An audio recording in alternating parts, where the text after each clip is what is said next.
it's important to understand what the motivations are for people who are giving us information, because there is a real information war going on, you know.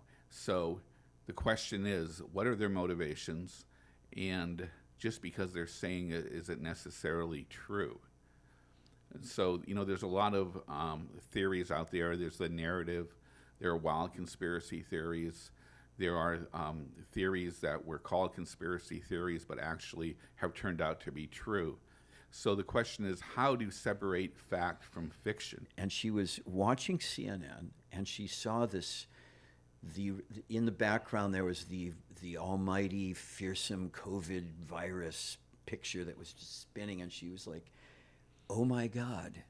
It just was this epiphany. They are trying to hypnotize us with fear. And that just shook her out of her bubble.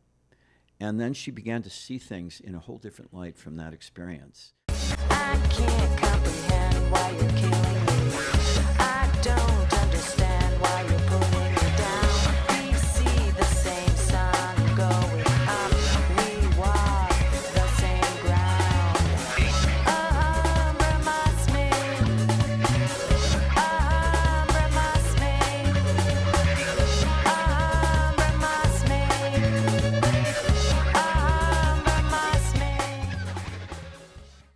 Welcome to the Eighth House podcast. This is our inaugural episode with Gargs Allard, Buzz Ryan.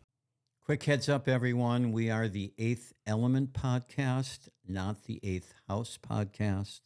We started out as the Eighth House, but due to trademark issues, we had to change the name. So anytime you hear us say Eighth House, it's actually the Eighth Element. I'm sure you're totally confused, so are we. Any words, Gargs? Well, originally it was the eighth house. Right. And we were sitting around in the house, and then we realized that certain elements were missing. And There you have it. That's the esoteric explanation. no, there's more. Okay, go ahead. So we figured that you were 5 elements and I was 3, and it would add up to 8. But then you were saying, since I have more girth, that I was 5 elements and you were 3. But I think we should just make it 4 and 4. Let's just do it even Steven. And my middle name is Steven, so there you go. It is? Yeah. My middle name's Charles, by the way. Steven and Charles record. coming at you. All right, so we're the Eighth Element podcast. If you hear us say Eighth House, just don't be confused. No, by the fifth episode, it's all Eighth Element. And later we may change it to the Stevie and Chucky show. Okay, thanks for understanding. There's many things that cover the truth. There's many, you could say, conflicting narratives, kind of sleight of hand. You could say that's even going on in the media. And it's going on in many different levels. The nature of, from the Vedic understanding of what is illusion, Maya. Maya means that which is not. So the duty of an intelligent, discerning person is to distinguish reality from illusion for the betterment of all. An eye-opening, a consciousness opening into what is actually going on behind the scenes. What is the hidden reality, the hidden truths beyond the superficial presentations, which may be deceptive.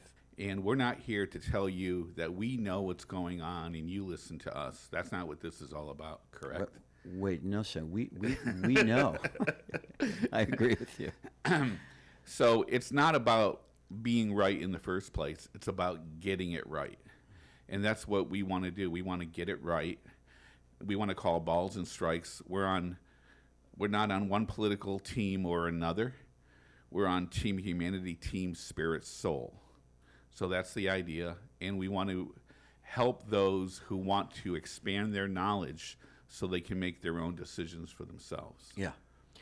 And also, I would add to that there is, in the world that we're living in now, there's really a preponderance of confusion, chaos. It's really being amplified at this time. It's almost like a critical mass.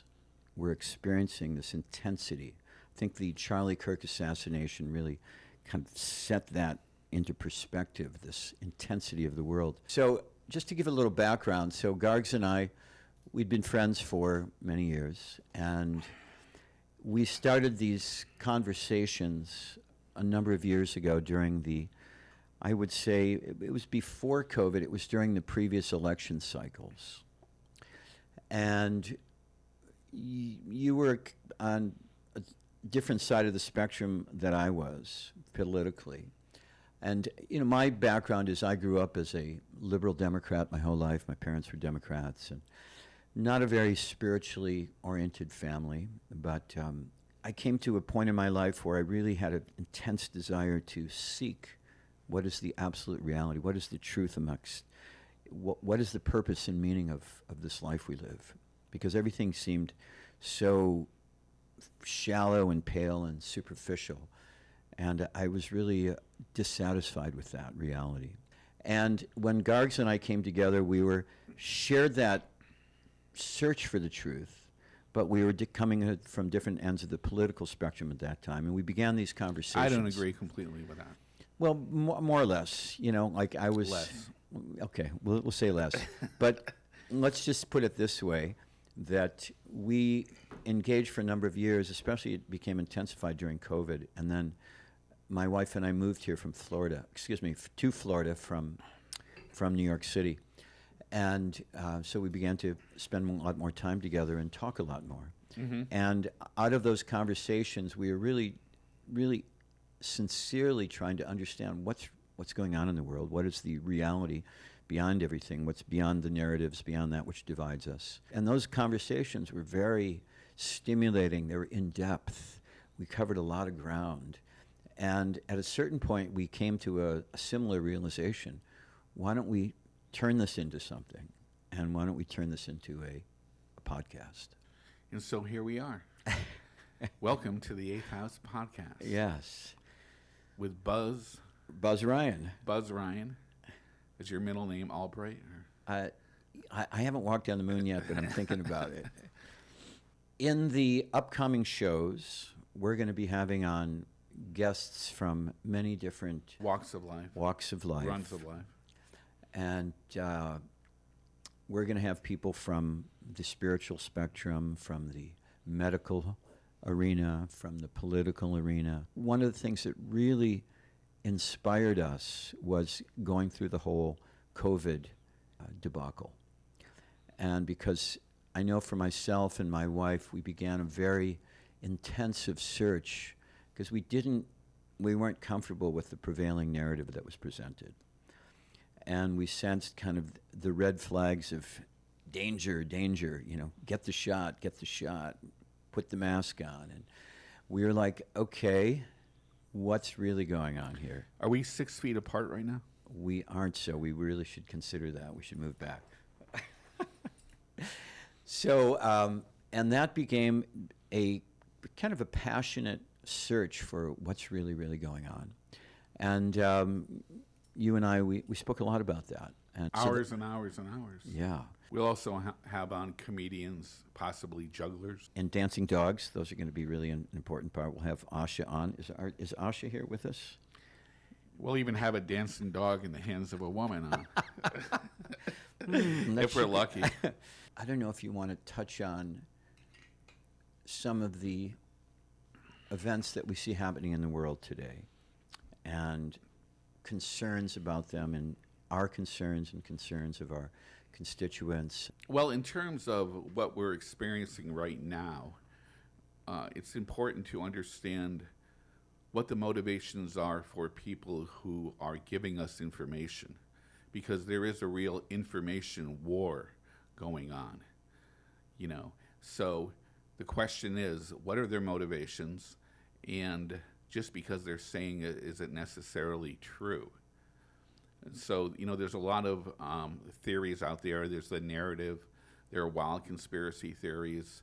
There are theories that were called conspiracy theories but actually have turned out to be true. So the question is, how do you separate fact from fiction? Now, I have a BS at the University of Florida. I'm not saying it's bullshit, but I'm saying it's a Bachelor of Science in journalism, and I learned how to research. I learned how to fact find in those type of things. And I had an experience in my 40s at the university, and how over 90% of the professors are on the left. And how if you kind of don't go along with their narrative, you're kind of an outcast. So I've experienced those things, and I think it's important not to just dismiss someone else's point of view outside the narrative as a conspiracy theory.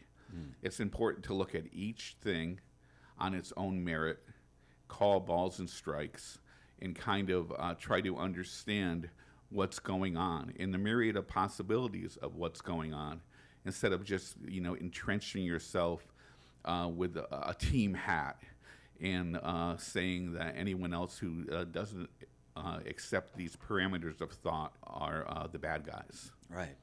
It's a great point, because we see in dealing with people that we know and dealing with just kind of looking at the spectrum of what's going on in the world and podcasts and media and whatnot, that there is a tendency, as you say, to identify with a certain narrative, so much so that even when facts are presented, you could say, like scientific studies that are peer-reviewed, that even in the face of these type of things, that there is a tendency for people, because it's almost like an extension of their self-identity, to even when presented with the facts of a situation, are not able to accept them. Because And what is that called?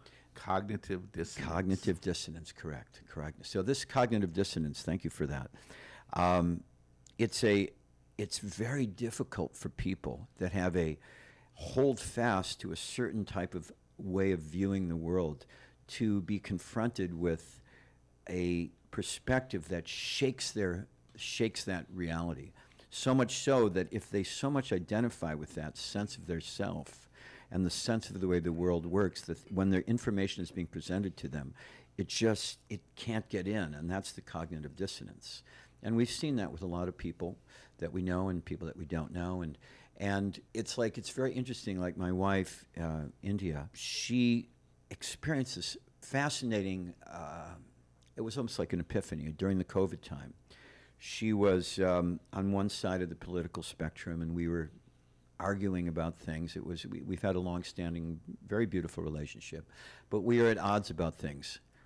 Go ahead. Did you have beautiful arguments? We had less than beautiful arguments. She was watching CNN, which I wasn't a fan of. The Clinton News Network? The Clinton News, or the crime, yes, Clinton News Network. And I remember there was this time, it was right in the beginning of COVID. It was I think it was in April of 2020. And she'd been very much anti-Trump, and I was considering all these things, and I was trying to see beyond the prevailing narrative of Orange Man bad, and I was open to that there was something of value there, and but this had to do with COVID, and she was watching CNN, and she saw this. In the background there was the almighty fearsome COVID virus picture that was just spinning, and she was like, oh my God. It just was this epiphany. They are trying to hypnotize us with fear. And that just shook her out of her bubble. And then she began to see things in a whole different light from that experience. And so I think that people have a tendency to be overcome by fear. And if something shakes their reality, it's almost too fearful to break out of their sense of the world that they knew it previously. Because it's out of their comfort zone. Out of their comfort zone, yeah. The eighth house also means deeply psychological influences, things that make us tick, things under the surface. And my contention is that those people who are, trying to run and control the world, who are bad actors, they're more psychopaths, and they understand that human beings are controlled by their emotions. And so they know how to push our buttons, pull our levers, and things of that nature. So not that they necessarily wake up and say, I'm an evildoer and I will now do evil, right? but they may have ideas that are not for the benefit of humanity. Maybe just more of self-centered benefits for them and their families and whatnot. And they, I don't want to go too far about what I think their motivations are and who they are without evidence. But those are some of the things we'll be discussing on our show. Yeah, we're going to, great point. We want to really unpack, like, we want to look at the current field of activities in the geopolitical sphere and the geopolitical cultural sphere. And then we want to have the 40,000-foot view. What's actually going on? What's the greater plan? Is there a greater plan? And how can we understand, if there is a greater plan, what that is? Because it's kind of like when like my spiritual teacher, he said in a couple different lectures. Is he my spiritual teacher too? I believe he's your spiritual teacher. Yeah. Okay. Yeah, we'll have to check into that. But he stated on more than one time that one should be intelligent enough to calculate the darker side. A.C. Bhaktivedanta Swami Prabhupada. Prabhupada, who is pictured right here. Should I show the Prabhupada? He stated that a discerning, intelligent person should be always calculating the darker side. Like you said, it's just like if a person has a business and they're just interested in counting the money, but not considering how is the competition trying to get over on me, or how are there any employees or any people I'm doing business with that are trying to cheat me. So a foolish person doesn't consider these things. Or like sometimes they fall asleep counting the money, they drop all the money. Right. Then they have to pick it back up and start counting again. When you fell asleep that time, I did pick up a $20 bill. I'll have to look into that later. Yeah, you have to look into the bank account. But or like in wartime, you cannot fight a battle without understanding what the enemy's plans are. That's why spies are there. These are truths since time immemorial. And you could say, just like you mentioned earlier, that we're in an information war. And it's been said in the spiritual spectrum that we are at war with illusion, and illusion, or Maya, is at war with us. And therefore, a discerning spiritualist, they understand that spiritual life and life itself is a razor's edge. One of our intentions here is to be able to pull back the veil or pull back the layers of the onion so we can understand what are the darker sides that we're dealing with in the world, so we can make better informed decisions. Could you do the onion part, because it kind of tends to make me cry? Well, I think that could lend some emotional component to the show, to see you cry. I've never seen you cry, Gargs, but we'll get the onion out and we'll see what happens. So right now we're speaking in general terms, and we're going to get into very specific terms in the upcoming shows. We're going to bring the receipts. Just like, for instance, say if you look at the Antifa kind of faction in the world right now, there's a very, there's intense parts of you could say the left-wing aspect of society that are very adamantly anti-ICE, and there's violence being committed against federal officers, and there's a stated plan by Antifa, the so-called anti-fascist organization. If I called myself a great man and I did horrible things, would people believe I was a great man just because I called myself that? They have set up a time for May 2028 to have... Who are they? They would be Antifa and other NGOs aligned with them, to enact this, all the unions and all the, you could say, the socialist, Marxist, you could say agitators, to have this halt of society as we know it, to kind of bring down the system. And in social definitions, it's the Cloward-Piven strategy, which is to sow tremendous chaos within the social structure to bring a collapse of the society so a new dimension can be brought in. Now, just to be fair, there are people who argue that Antifa is not a centralized organization. It's not what some would say that it is. Now, right now, Donald Trump is calling it a terrorist organization. Designated right? a terrorist organization. Right. So that's something that I think that we have to look more into. Right. You know? So bringing the spiritual perspective to it, our spiritual teacher, he made many, many statements as to the great dangers of communism. Behind communism there's a underlying understanding of there is no God, there is no objective reality. It's the state runs everything, the state controls everything. The state is ultimately God. Both of us are coming from a more theistic or divinity-based understanding of the world. And when there is no kind of objective reality or moral values, so there's doesn't matter X and Y chromosomes, what is a woman, it doesn't matter, we can choose these things.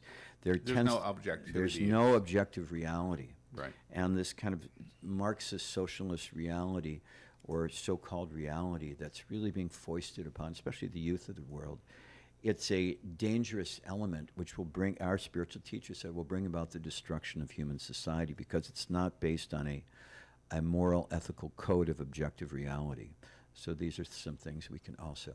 And ultimately, there's no right or wrong. There's no right or wrong, exactly.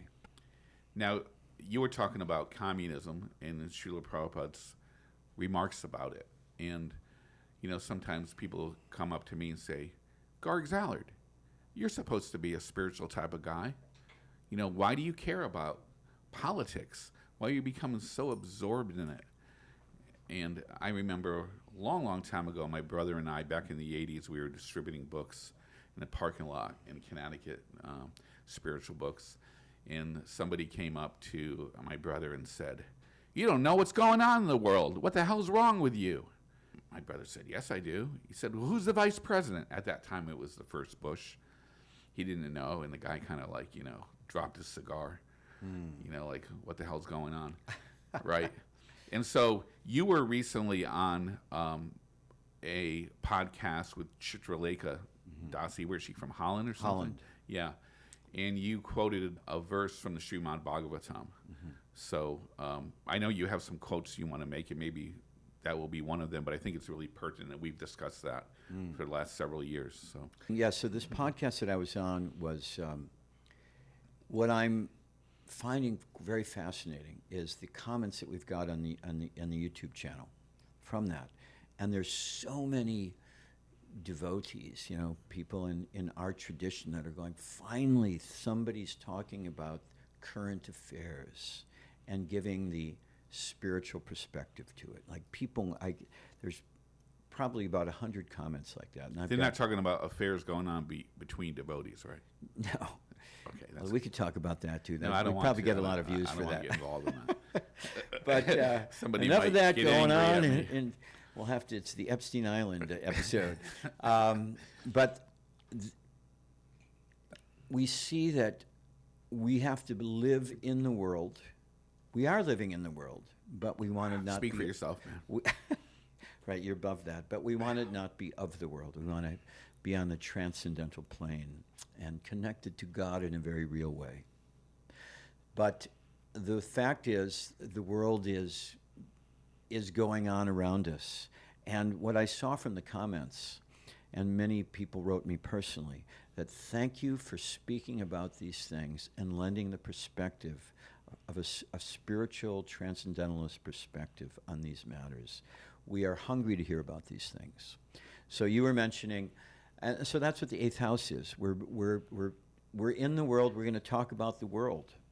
Prabhupada, you know, when he was here, so many of his disciples would be on morning walks and room conversations. They'd be, well, Prabhupada, it said the scientist said this scientific paper said this, I heard this on the news, I read the book about this, all about current affairs. And Prabhupada was very inspired to speak about these things and give the transcendental perspective on it. And it was very enlivening to all the devotees and to Srila Prabhupada. So Prabhupada said about communism, like you were saying, like what do we have to do with politics? Well, there is a agenda behind politics, and there's oftentimes an asuric or demonic agenda behind some aspects of of politics. So say it isn't so. Buzz. so So I'm getting scared. me too, man. Let's see what the 8 ball says. Okay, let's see what the 8 ball says on that one. Should we be scared about this? The magic 8 ball says. Hare Krishna.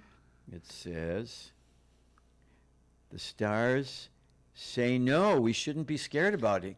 That's because we have the protection of the Godhead behind us. Double 8 house power. So I'm going to read some quotes by A.C. Bhaktivedanta Swami Prabhupada Okay, regarding I'll try not to fidget. regarding the, you could say, the communist threat and why we should be concerned about it. Because if we understand, well, I'm just going to read some of the things. So I request my American disciples, America has good potentiality to save the world. So if you teach very nicely in this country, not all of them will be interested. But anyways, I'm going to continue on. There's so many things I can read here. Otherwise, the whole, Prabhupada says, people are not serious, but you can teach your people. Otherwise, the whole human society is at risk. Especially this communist movement is very, very dangerous. They want to make everyone into big animals. They are already animal, but the communists want to make them big animals. So I am speaking to the Americans because America is a little serious against this communistic movement, and it can be counteracted.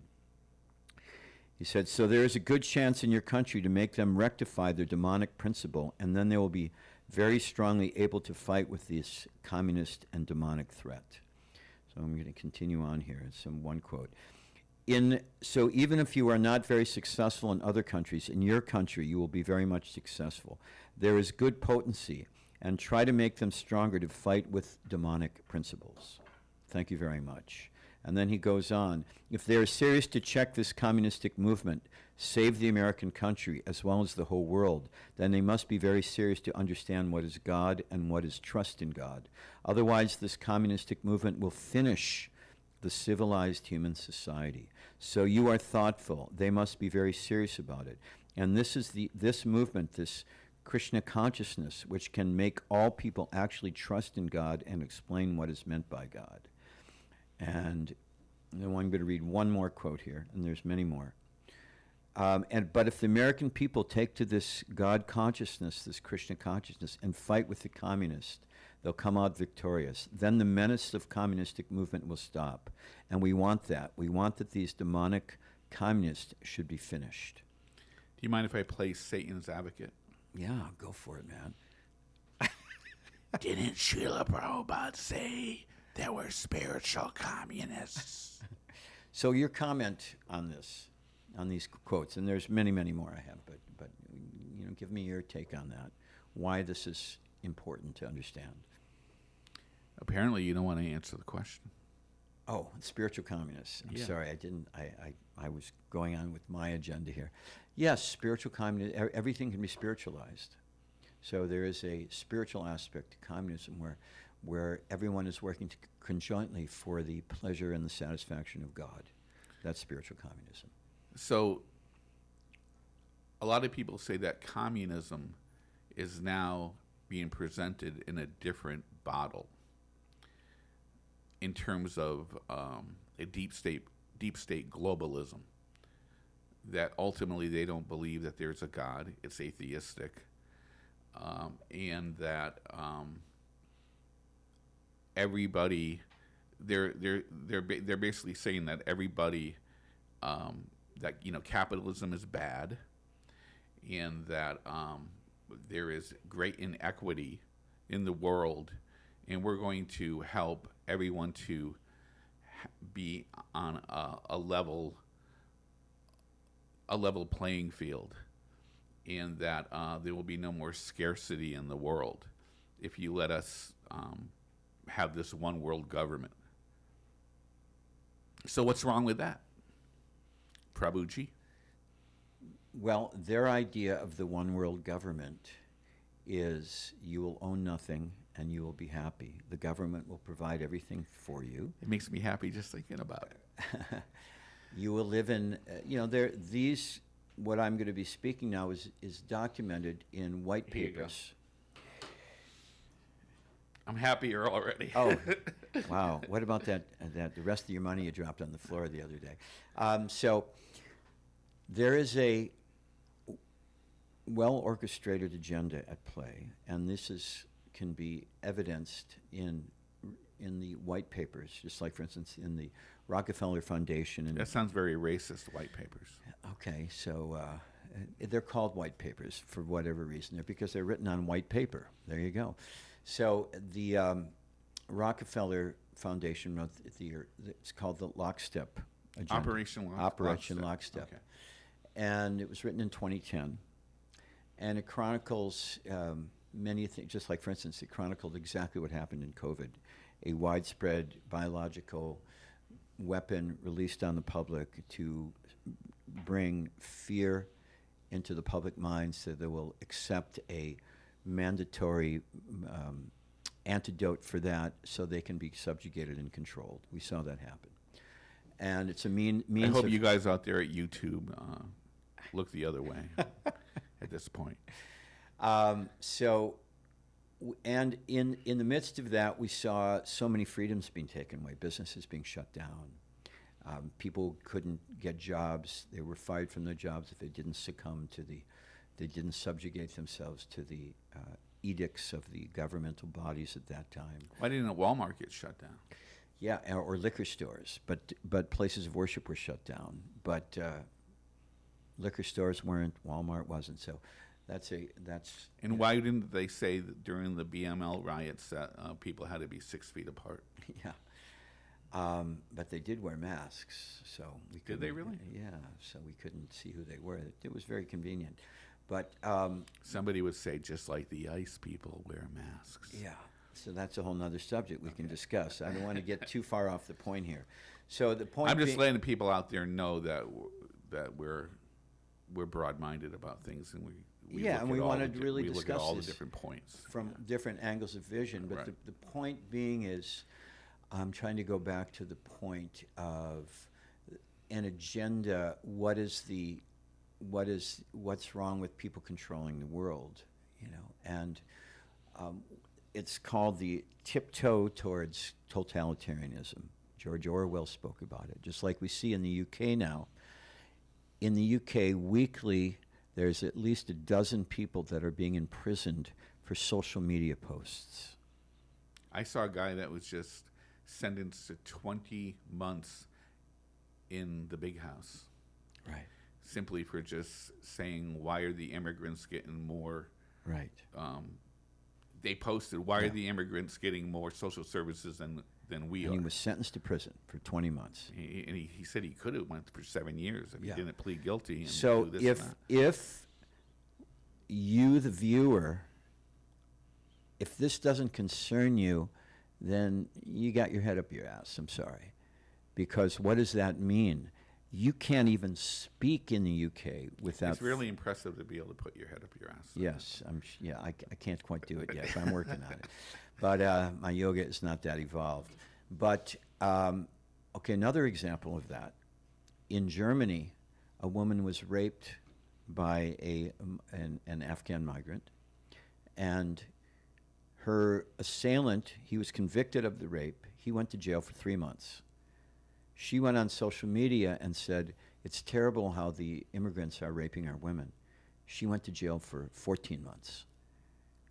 So almost 3.5, a little over 3 times longer than the person that actually raped her, because she spoke hate speech. Now in California, they're on the governor's desk in the legislature, just passed in the legislature, hasn't been signed by Newsom yet, that new hate speech laws. You'd be fined for hate speech. You'd be fined and possibly jailed for hate speech in California. And you know how subjective it is to say that somebody is offended, they were offended by this or that? Who decides what is offensive? Exactly.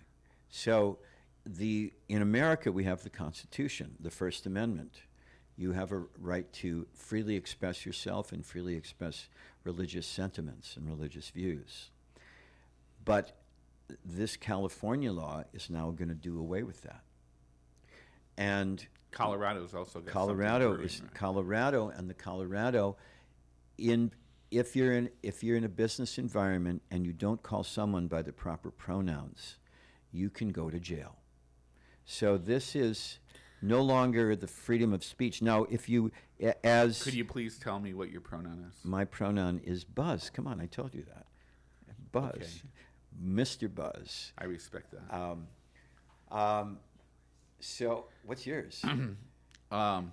Ruler of all space, time, and dimension. Oh, I'm sorry, I didn't recognize you. So, I have to give you the eyes to recognize that's that. true. You are the omnipotent one. But so this is why is it That's a good way to keep your ass out of prison. being what? Omnipotent?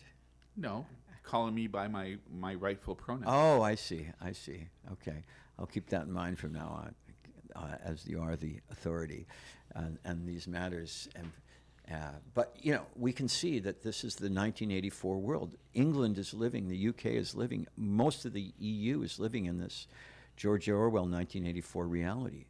I mean, people are going to jail in the UK for praying silently 300-400 feet from an abortion clinic. That is absurd. So why, say, we are devotees of Krishna, devotees of God. We are? We are endeavoring to be. We are aspiring devotees. We are trying to keep our humility intact. I am. But in the paradigm of our tradition, we have the literatures written by A.C. Bhaktivedanta Swami Prabhupada. And in those literatures... And the previous acharyas. And the previous acharyas, the previous great teachers. In those literatures, to some, there may be controversial statements about the way the world works. We won't get into what those are now. But in this current, social paradigm of so-called hate speech, where you can go to jail for just making a social media post, there is the fast-forward, very great likelihood, if this continues on, of those literatures being banned as hate speech. So it is this is slippery slope. Very slippery slope. Whoa! Therefore, And you could be an American, right? and you could put something up, and then you could fly into Heathrow. Maybe you're on your way to India or something, and they come and they put you in handcuffs and say, "That's right. You're coming with us." Right. Just like somebody didn't like what you had to say. Yeah, just like I have a friend, my wife and I, we have a music project, and we're working with a company in the UK. So him and I have been discussing these things, what's going on in the UK. And I can see he's a little hesitant to really speak his mind, because he could go to jail. And I could, like you say, if I flew there for this project, I could go to jail just for And you may speaking not my even be opinion. able to collect the $200 on Yeah, the way there. do not pass go. So, And if you factor in inflation, it's probably more like $1,000. wow, that's a whole nother consideration. You got to be careful. So, in other words, there is a fast forward A plus B equals C of Srila Prabhupada's books being banned.